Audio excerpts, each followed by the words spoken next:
護膚品通常都係要比較方便嘅，所以我會用呢支 Mosquito 嘅精華素，佢可以搽面、搽眼之餘，除咗精華，佢係 moisturizer 於一身，我唔使帶咁多支嘢嘛。搞掂，咁就開始化妝啦。因為去旅行玩到癲晒，用支 primer 令到啲皮膚呢比較醒神一啲，之後呢就可以搽我嘅黑眼圈啦。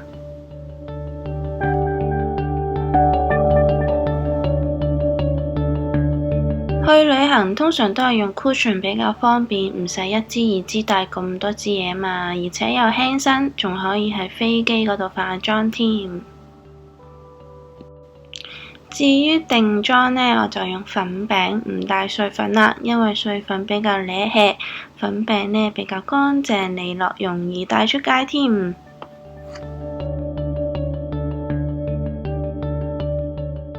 我就帶咗呢支旅行裝嘅眉筆，佢比起正常嘅短有一大截，方便擺落手袋嘛，又唔使咁重。呢個眉粉呢就喺日本買嘅，新市坑拆嚟試下好冇用先。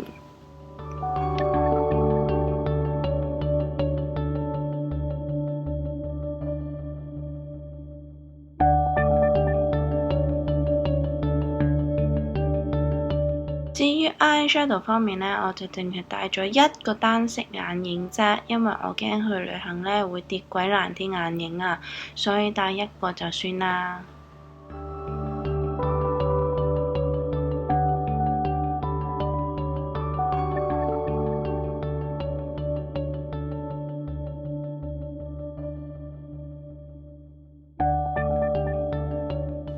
至於眼影嘅另一部分呢，我就會用眼影筆去取代啦，因為眼影筆唔會跌爛啊嘛。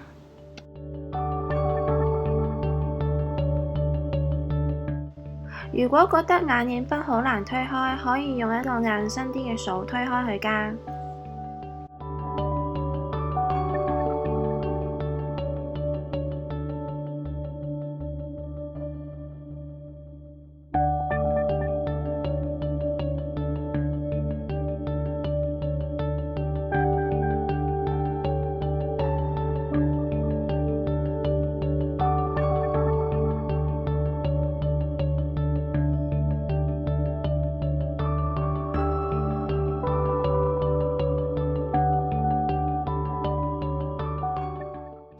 之後再補多層眼影，加強層次感。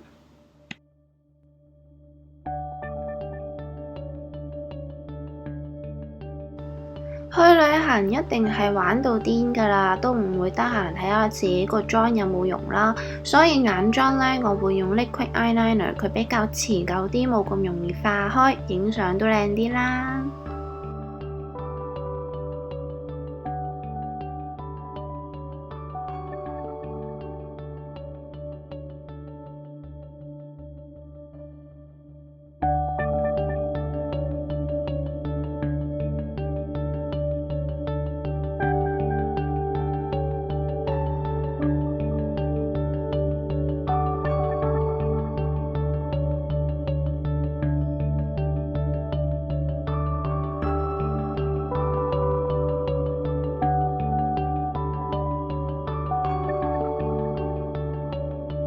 想隻眼 sharp 啲，我會用呢支 bling bling 嘅 eyeshadow stick， 搽喺眼頭嘅位置，望落隻眼就會醒神啲，影相都靚啲㗎。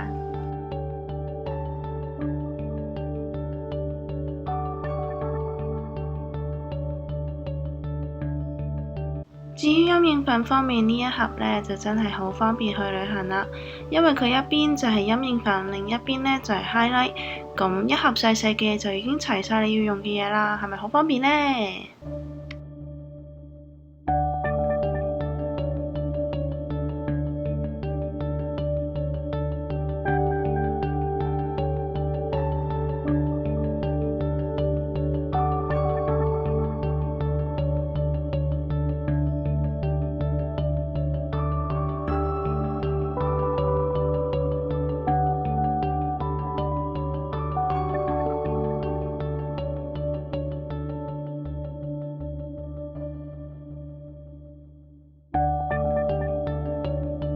至於胭脂方面，我都係用呢隻有兩隻色嘅胭脂盒，咁變咗有時你化濃啲又得，化淡啲又得，一盒搞掂。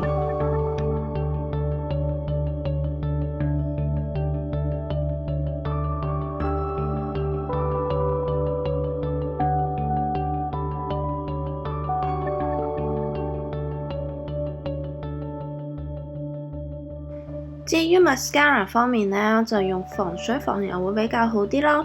我呢支都比較防水嘅，不過就卸妝就麻煩啲，好難卸。所以如果有一支係容易卸又防水防油嘅，咁就更加好啦。